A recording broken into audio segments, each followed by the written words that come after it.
안녕하세요. 평강심내교회 골방성경입니다. 자, 오늘 골방 25주 유다여 돌아오라 라는 제목으로 이사야서와 미가서 우리 같이 공부하도록 하겠습니다.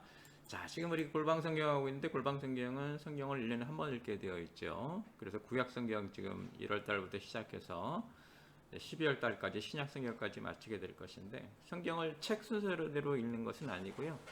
일어난 일의 시간 순서대로 읽습니다. 그래서 먼저 구약 시대를 보면은 태초의 시대, 족장 시대, 출애굽 시대, 전국 사사 시대, 왕국 시대, 분열 왕국 시대, 포로 시대, 귀한 시대 이렇게 되고 있고요.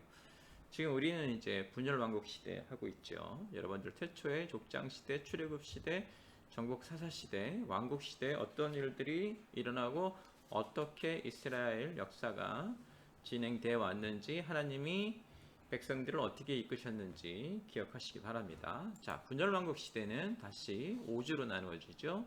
왕국이 이제 분열이 되고요. 이어서 이제 북왕국이 멸망하고 북왕국이 멸망한 후에 남왕국만 남아 있죠. 이때 이제 이사야 선지자나 이런 선지자들이 남왕국이 돌아오라, 남왕국 유다가 돌아올 수 있도록 선지 활동을 맹렬히 했죠.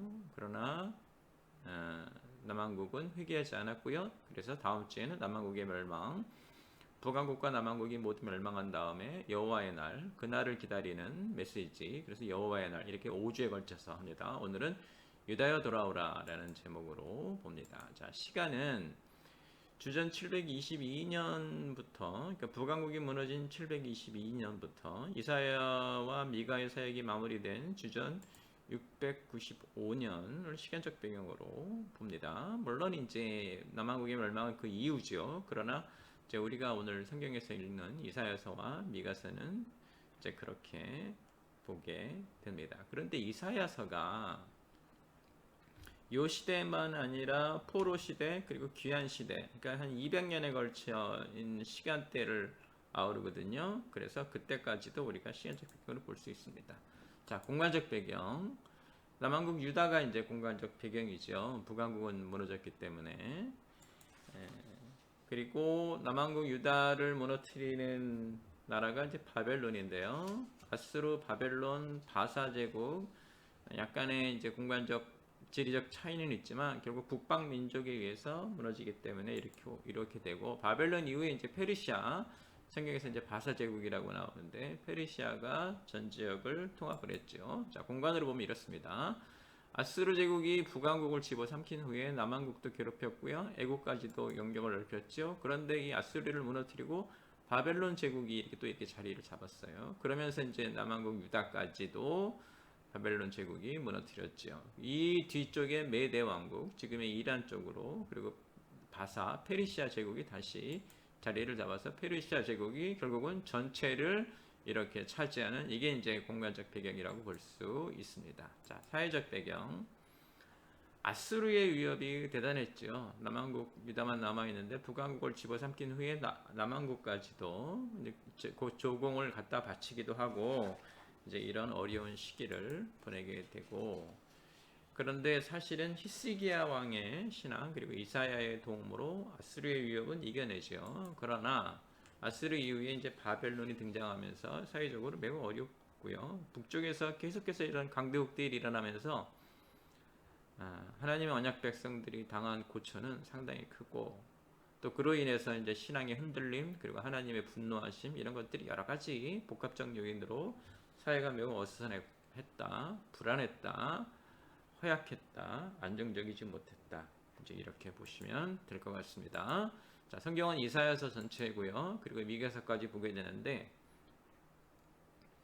이사야서는 이제 대선지서의 첫 번째 책이죠. 대선지서라고 하는 얘기는 위대한 선지자라는 뜻이 아니라요, 책으로 남긴 선지 말씀이 길다는 뜻이에요. 이사야가 제일 길죠. 이사야, 느헤미야, 이제 이사야, 에레미야, 다니엘, 에스겔 이런 식으로 길어지는데, 그래서 그런 순서대로 보기 때문에 우리가 이사야서를 대선지서라고 보고요. 가장 긴 책, 가장 앞에 나와 있죠.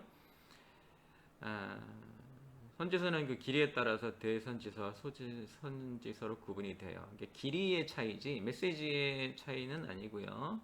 중요도의 차이도 아니에요. 그런데 이제 내용이 기니까 중요성도 어느 정도 부각이 되고, 또 내용이 길다 보니까 여러 가지 이제 말씀을 주셨기 때문에 좀 중요하게 보는 경향이 있죠.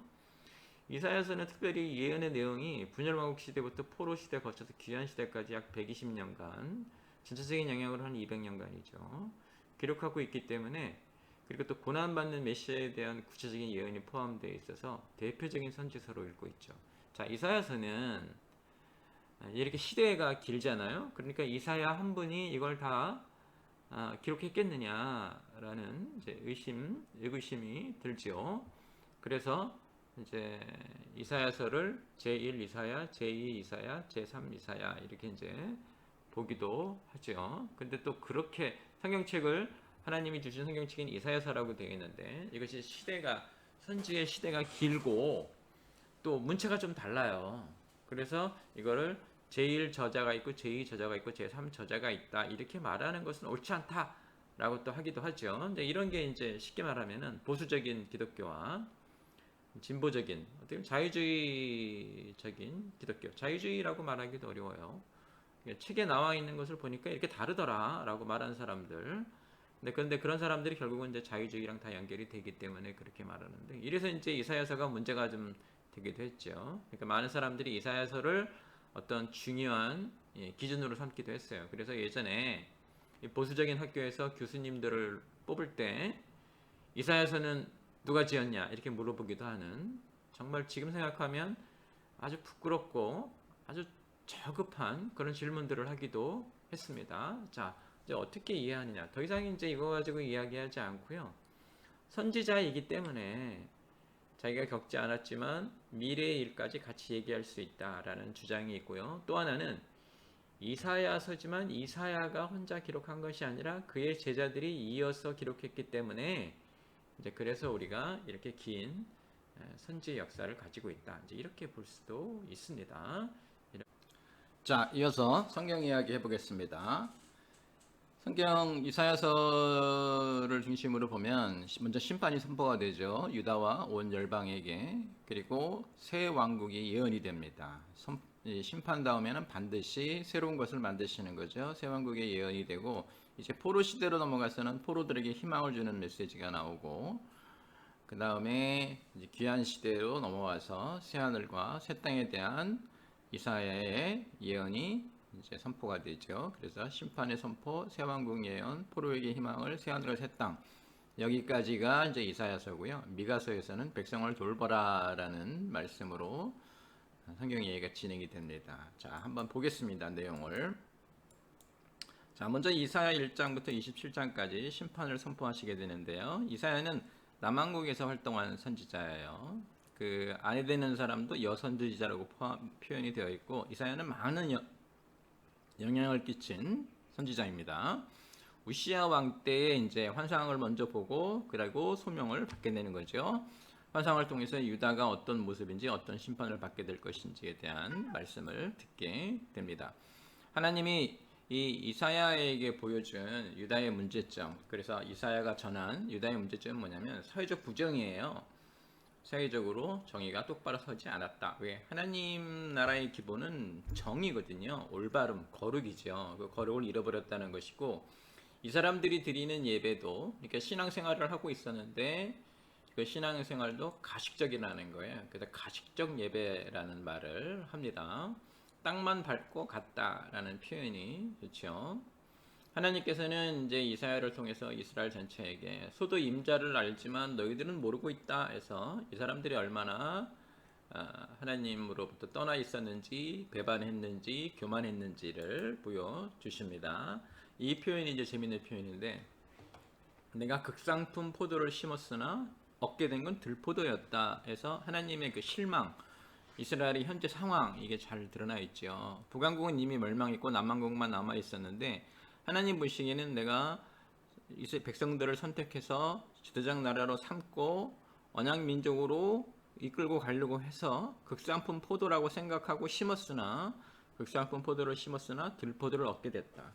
이제 이런 표현을 하게 되죠. 이제 이어서 이 환상에 의해서 이사야가 수명을 받게 되는데 저단 숯불을 입술에 대는 이거는 이제 자기를 깨끗하게 한다. 회개하고 자기를 맑게 한다, 깨끗하게 한다라는 표현이 있어서 이사야가 자격을 갖추고는 그런 선지자가 된다라는 표현도 되겠죠.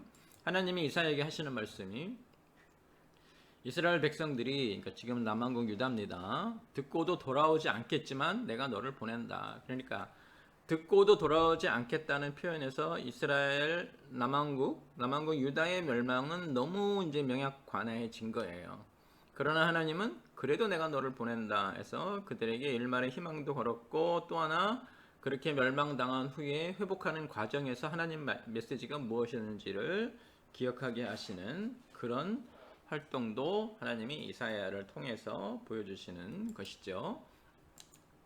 자, 그 다음에 이제 이어지는 말씀 속에서 아수르가 공격하는 장면이 나오고 이사야는 아수르의 멸망도 같이 예언하게 되죠. 아수르의 멸망을 예언하면서 13장, 14장으로 넘어가면서는 열방에게도 심판에 대한 말씀이 주어지는데요.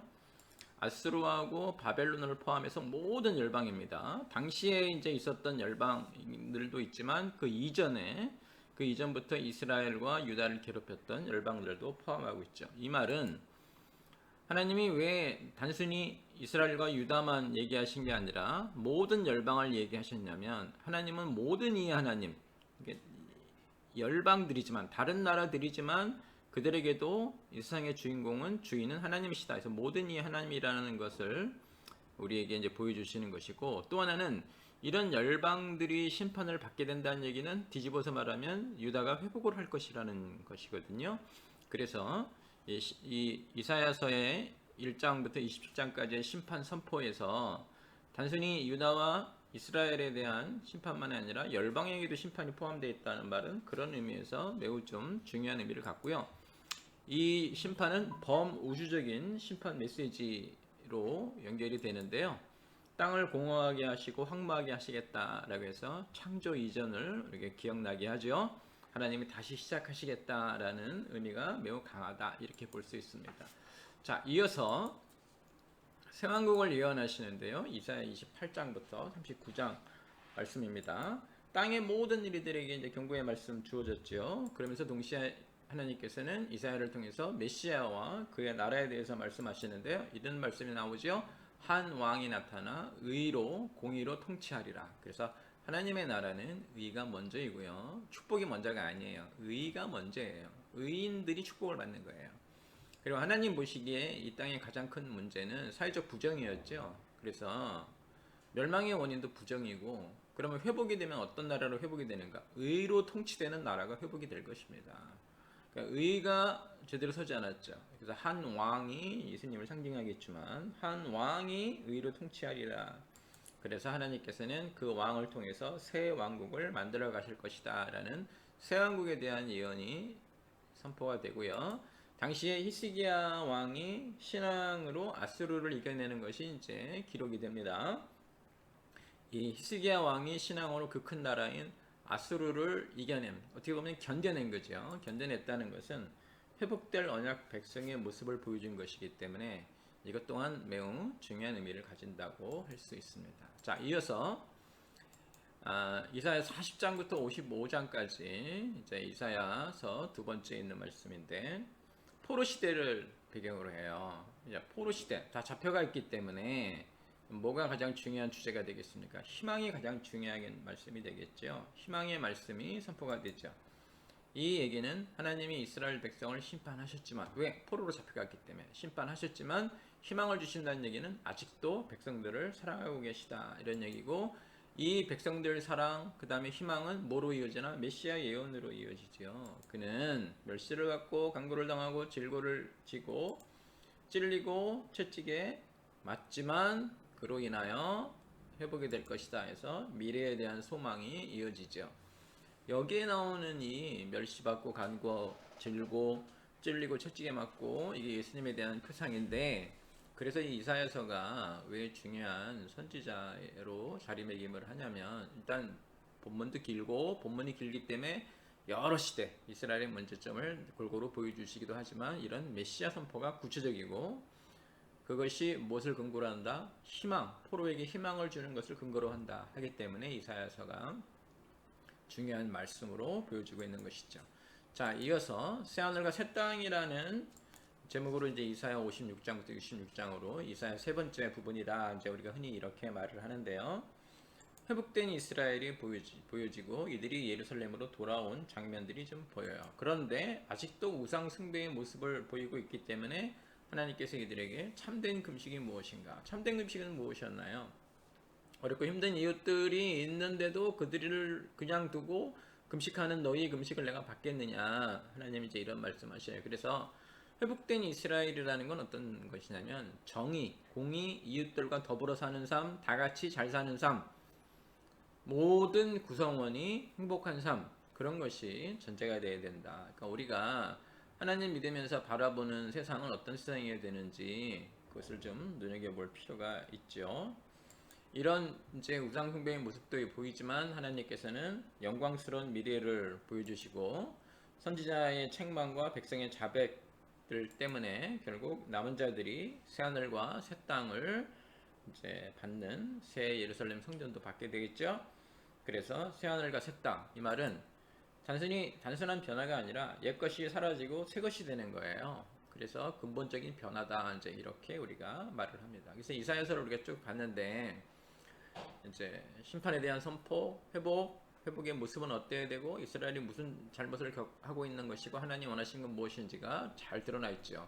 근데 그 중에 이제 메시아 선포가 있기 때문에 대단히 중요한 선지서가 된다, 이렇게도 말씀을 드렸습니다. 자, 이어서 미가서 1장부터 7장까지에서는 이 미가 선지자는 아모스나 호세아 선지자와 같은 시대의 선지자예요. 그러니까 북왕국이 아직 멸망되기 전이죠. 북왕국과 남왕국 같이 있을 때, 그래서 남왕국, 북왕국 모두에게 하나님 말씀을 선포했고요. 미가의 메시지는 이겁니다. 북왕국이 멸망해 가고 있고 멸망했는데 남왕국 너희도 다르지 않다. 가장 이제 눈에 띄게 지적하시는 것은 권력자들의 착취죠. 가난하고 힘든 백성들을 착취하는 것.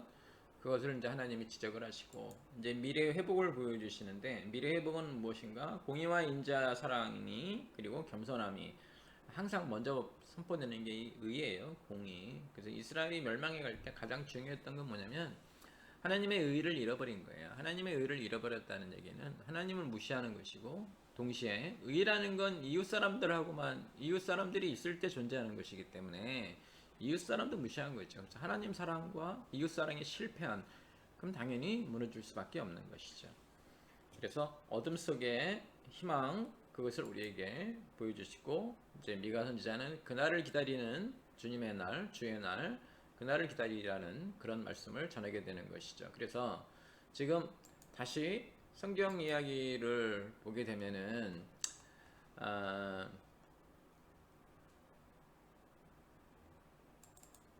이 심판에 대한 선포가 이제 있고 새왕국이 예언이 되고 포로에게 희망을 주는, 그리고 새하늘과 새 땅, 백성을 돌보라는 메시지, 미가서의 메시지까지. 그래서 북왕국이 멸망하고 남왕국만 남아있는 곳에서 하나님이 남왕국 유다에게 보여주시고자 했던 게 뭐냐면 심판이 올 것이다. 그리고 새 왕국이 올 것이고 너희들이 포로로 잡혀가 있는 동안에도 하나님의 사랑은 멈추지 않을 것이고 결국 다시 돌아와서 새 하늘과 새 땅을, 그러니까 지금은 너희들은 어떠는가? 백성을 돌보는 좀 이렇게 권력자들이, 힘을 가진 사람들이 힘없는 사람들 착취하고 이런 일이 없어야 한다. 이런 말씀이 우리에게 전달이 된 말씀이었어요. 이사야가 이게 길게 남왕국 유다에 대해서, 지금 북왕국은 멸망된 상태고 남왕국 유다에게 계속해서 메시지를 전하는데 그 메시지를 듣고 회개하고 돌아와야 되는데 돌아오지 않고 있다는 것. 그래서 이사야의 말씀들이 참 공허해지는 것이죠. 그렇지만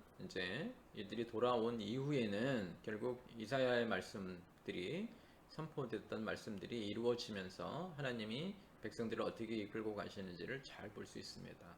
자, 이번 주 북왕국은 멸망하고 남왕국만 남아있는 상태에서 이사야라고 하는 아주 걸출한 이런 선지자와 또 백성을 돌보라는 미가 선지자, 이런 분들의 말씀을 통해서 하나님이 이제 멸망으로 가고 있는 남한국 유다에게 무슨 말씀을 전하시고자 하는지, 그런 것을 통해서 우리가 지금 어떤 신앙생활을 해야 되는지 여러분 스스로 묵상을 통해서 살펴보는 그런 한 주가 되시기 바랍니다. 항상 하나님 말씀으로 여러분 성장도 하시고 여러분의 삶을 바꾸는 그런 분들이 되시기를 주님의 이름으로 축원합니다.